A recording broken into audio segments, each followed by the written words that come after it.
శ్రీమాత్రే నమః.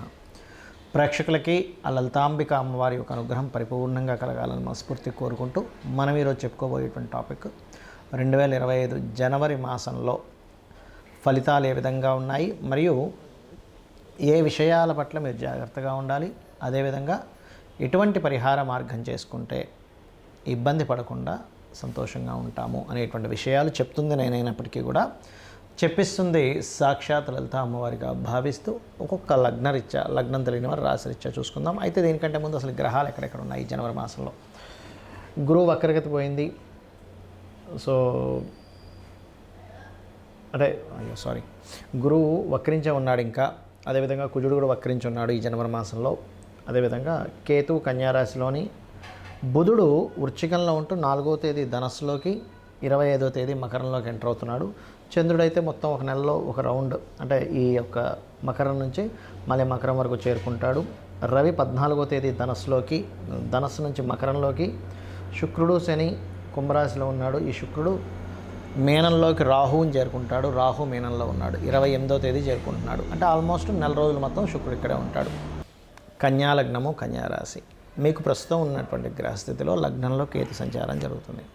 ఇది ఒక గొప్ప ఆధ్యాత్మిక యోగం. ఎందుకంటే అన్ని యోగాల కంటే గొప్ప యోగం ఆధ్యాత్మిక యోగం, భక్తి యోగం. భక్తి యోగాన్ని మించిన యోగం లేదు, గుర్తుపెట్టుకోండి. దేవుడి యందు భక్తి, మనం చేసే ప్రతి పని మీద భక్తి అనుకోండి కాసేపు. అలాగే మరొక విషయం ఏంటంటే ఫైనాన్షియల్ మ్యాటర్స్ విషయంలో ఎట్లా ఉండబోతుంది ఏమిటి అని చెప్పి చూసుకున్నట్లయితే కాస్త అప్పులు ఇవ్వడం తీసుకునే విషయంలో జాగ్రత్తగా ఉండాలి. కాకపోతే అప్పులు లభిస్తాయి ఈ సమయంలో మీకు, మరియు ఉద్యోగ ప్రయత్నాలు కూడా ఫలిస్తాయి. కాకపోతే లగ్నంలో కేతువు ఉన్నందుకు ఏదో తెలియని ఒక నిర్లిప్తత, నిరాశ. అంటే కొన్ని విషయాలు మనం చూడండి, ఎంత స్ట్రాంగ్గా ఉన్నా సరే కొన్నిసార్లు ఏదో తెలియని ఒక ఫీల్డ్లోకి వెళ్ళిపోతూ ఉంటాం. అంటే నాకేం అక్కర్లేదు, నాకేం వద్దని, అటువంటివి కొంచెం క్రియేట్ అవుతుంటాయి. కాస్త ధ్యానంలో రోజు కూర్చొని గణపతిని కనుక ధ్యానించినట్లయితే 100% మీకు బాగుంటుంది, అందులో ఎటువంటి సందేహం లేదు. అలాగే 3వ అధిపతి లాభస్థానంలో వక్రించున్నందుకు, పర్టికులర్గా కాస్త ఉద్యోగ సంబంధించినటువంటి విషయంలో 3, 8 అధిపతి అయినటువంటి కుజుడు దశమస్థానం వైపు ప్రయాణం చేస్తున్నందుకు చేసేటువంటి జాబ్లో కాస్త ఎక్కువ స్ట్రెస్ ఉంటుంది. దీన్ని మీరు తగ్గించుకోవాలి అంటే సుబ్రహ్మణ్యేశ్వర స్వామి యొక్క ఆరాధన చేయండి, అన్ని విధాలా బాగుంటుంది. మీకు పర్టికులర్గా ఇప్పుడు ఉండేటువంటి సమయం ప్రాపర్టీస్ మూలంగా, కన్స్ట్రక్షన్ మూలంగా, విద్యా సంబంధించిన వాటి మూలంగా ధనయోగం బలంగా చూపిస్తుంది. అదేవిధంగా మీ జన్మజాతకంలో కనుక చిట్ ఫండ్స్ ద్వారా ధనం, ఫైనాన్స్ ద్వారా ధనం వచ్చేటువంటి యోగం మీ పర్సనల్ చార్ట్లో ఉన్నట్లయితే ఇది సరైన సమయమే అట్లాంటివి ఏమైనా కొత్తగా ప్రారంభించడానికి. కానీ మీ జాతకంలో లేని యోగము మీకు వర్తించదు ఎప్పుడు కూడా. మీ పర్సనల్ చార్ట్లో యోగం ఉన్నదే గోచారంలో దానికి కనెక్ట్ అయితే ఆ పర్టికులర్ టైంలో ఇంకా బాగుంటుంది అనమాట. ఇది గుర్తుపెట్టుకోండి. వివాహ సంబంధించినటువంటి ప్రయత్నాలు చేసేటువంటి వారు సేమ్ ప్లేస్, అంటే ఒకే ఊరిలో వాళ్ళు కాకుండా కొంచెం వేరే ఊరిలోని సంబంధము, లేదా వేరే దేశం, ఇంకా చెప్పాలంటే 7వ స్థానంలో ఉండేటువంటి రాహు ఇతర దేశాల్లో ఉండేటువంటి వారికి యోగాన్ని ఇస్తున్నాడు. ఇక మీరు చేయవలసినటువంటి దేవత ఆరాధన ఏమిటి, మరి విదేశాలకు వెళ్ళాలనుకునేటువంటి వారికి ఎంతవరకు బలం ఉంది ఇప్పుడు అని చెప్పి చూసుకున్నట్లయితే 100% విదేశీ బలం అనేటువంటిది బలంగా చూపిస్తుంది. మరియు అదేవిధంగా కాకపోతే బయట దేశాలకు వెళ్ళి ఉద్యోగం చేసేటువంటి వారికి కొంత స్ట్రెస్ ఉంటుంది. ఇప్పుడు 12వ అధిపతి ఎంత లేదన్నా కూడా మనకి 4లో ఉంటూ ముందుకు వెళ్తున్నందుకు 14వ తేదీ లోపల మీరు ఏదైనా విదేశాల్లో ఉంటే అక్కడ ఏదైనా ప్రాపర్టీస్ కొనుగోలు చేద్దాం అనుకునేటువంటి వారికి తొందరగా యోగం ఉంది. మరియు పూర్వీకుల ఆస్తులు, తాతగారు ఆస్తికి సంబంధించిన విషయంలో గతంలో ఏవైనా చిన్న డిస్ప్యూట్స్ అవి ఉన్నా కూడా క్లియర్ అవ్వడం జరుగుతుంది. ఇక మీరు చేయవలసిన దేవత ఆరాధన వెంకటేశ్వర స్వామి యొక్క ఆరాధన చేయండి, అన్ని విధాలు బాగుంటుంది.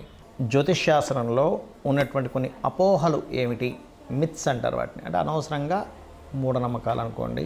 ఇవి నేను మీకు ఈరోజు చెప్పబోతున్నాను, గుర్తుపెట్టుకోండి. ఏమిటవి అంటే ఇవి తెలియాలి. ముఖ్యంగా తెలియకపోవడం వల్ల కూడా ఇబ్బంది పడుతున్నారు చాలామంది అనుకునేది ఏమిటంటే ఏలినాడు శని, అర్ధాష్టమి శని, అష్టమి శని సమయంలో ఏదీ కలిసి రాదు అనుకుంటారు. అది పూర్తిగా తప్పు, గుర్తుపెట్టుకోండి. నేను 100% రీసెర్చ్ చేసి చెప్తున్నాను. అష్టమ శని, అర్ధాష్టమ శని, ఏలినాడు శని కేవలం మీకు కొద్దిగా ఆలస్యము, అనుభవము, ఒక విషయాన్ని నేర్పేలాగా కర్మకారకుడు మీకు ఆ స్థానాల్లో ఉండి ఇస్తాడు. అంటే మీ యొక్క కర్మ ఏంటంటే ఆ సమయంలో కొంచెం స్ట్రెస్ అవ్వడం వల్ల జీవితంలో ఏది నిజమో అని తెలుసుకుంటారు, కానీ ఏది కలిసి రాకపోవడం కాదు, గుర్తుపెట్టుకోండి. కలిసి రావాలంటే ఏం చేయాలో నేర్చుకుంటారు మీరు, కలిసి రాకపోవడం కాదు. ఎందుకంటే నేను దీని మీద 140 మంది ప్రెసిడెంట్ల జాతకాలు చూశాను. వాళ్ళకి పర్టికులర్గా ప్రెసిడెంట్లను కాదు, ఎమ్మెల్యేలు, ఎంపీలు, చాలామంది జాతకాలు, పెద్ద పెద్ద బిజినెస్ మ్యాన్ జాతకాల్లో, ముఖ్యంగా రాజకీయ నాయకుల జాతకాల్లో నేను చూసింది ఏంటంటే ఏళ్ళనాటి శని, అర్ధాష్టమి శని, అష్టమి శని సమయాల్లోనే వాళ్ళు పీఎంలు, సీఎంలు కూడా అయ్యారు. మీకు ఎందుకు మన నరేంద్ర మోడీ గారు ఏళ్ళనాటి శనిలోనే ఆయన పీఎంగా ఉన్నది వృశ్చిక రాశి. జగన్ అతను అష్టమ శనిలోనే ఆయన సీఎంగా నిలబడ్డారు. మన ఎంతోమంది చంద్రబాబు నాయుడు గారు కావచ్చు, స్వర్గీయ ఎన్టీ రామారావు గారు కావచ్చు. నేను చెప్పేది ఒకటే, అంటే రాజ్యాన్నే ఇస్తున్నటువంటి శని మీకెందుకు ఏమీ కలిసి రాకుండా చేస్తాడంటే ఒక్కసారి ఆలోచించండి. ఎందుకంటే నేను ఈ విషయాన్ని ఎందుకు స్పష్టంగా చెప్తున్నానంటే, అనవసరంగా ఇది ఏమీ కలిసి రాదేమో అని ఏమీ చేయకుండా ఉండిపోతున్నారు. అది కాదు. శని అంటే కర్మకారకుడు, విజయానికి కారకుడు. కష్టం ఇస్తాడు, ఇవ్వడం నేను అనట్లే. స్లో మూమెంట్, స్లో ఉంటుంది.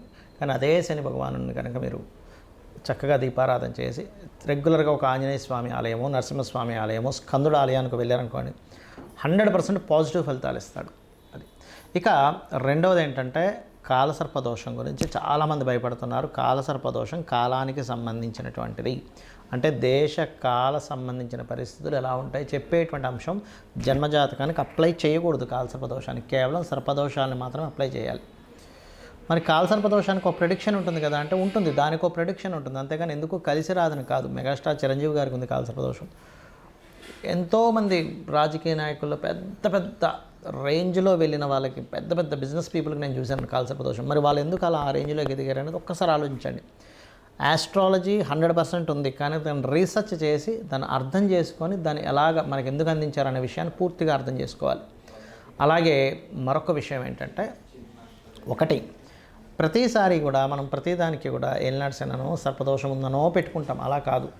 పర్టికులర్ భావం అంటే మీకు వివాహం అవ్వటం లేదు, ఓకే, 7th లార్డ్ ఎవరయ్యారు చూసుకొని ఆ 7th లార్డ్ బలహీనంగా ఉన్నాడా, అందుకే అవ్వట్లేదు. దాన్ని చిన్న చిన్న మంత్రాలతో, లలిత సహస్రనామం ఉంది, అందులో ఓం కామేశబద్ధ మాంగళ్య సూత్ర శోభిత కందరాయ నమః ఖచ్చితంగా ఇంట్లో కూర్చొని చక్కగా చేసుకోండి, ఫ్రీ అయిపోతుంది దానికి. అంతేగాని అమ్మో దీనికి ఏదో లక్షలు కట్టించి పూజ చేసుకోవాలి అప్పుడే నాకు ఆ దోషం పోతుంది అనేటువంటిది కాదు.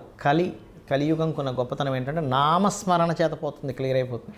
మీ దగ్గర డబ్బులు ఉన్నాయి, నేను చక్కగా పూజ చేయించుకుంటాను, ఇంటికి పురోహితుని పిలిపించి ఒక హోమం చేయించుకుంటానంటే చేయించుకోండి, ఏమీ తప్పు కాదు. అది ధనం ఉంటే చక్కగా ఇంటికి పురోహితుని పిలిపించుకొని చక్కగా పూజ చేసి అతనికి దక్షిణ ఇచ్చి 10 మందికి భోజనాలు పెట్టండి. దానివల్ల ఒక సిస్టమ్ అంటే మనీ సర్క్యులేట్ అవుతుంది, దానివల్ల దేవతలు కూడా ఆనందిస్తారు. నేను కాదనట్లే. కానీ డబ్బులు లేకపోయినా అప్పులు చేసి మాత్రం ఎట్టి పరిస్థితుల్లో మీరు పూజ చేస్తేనే వర్కౌట్ అవుతుందని మాత్రం ఏమీ లేదు. ఎందుకంటే భగవంతుడికి అన్నీ తెలుసు.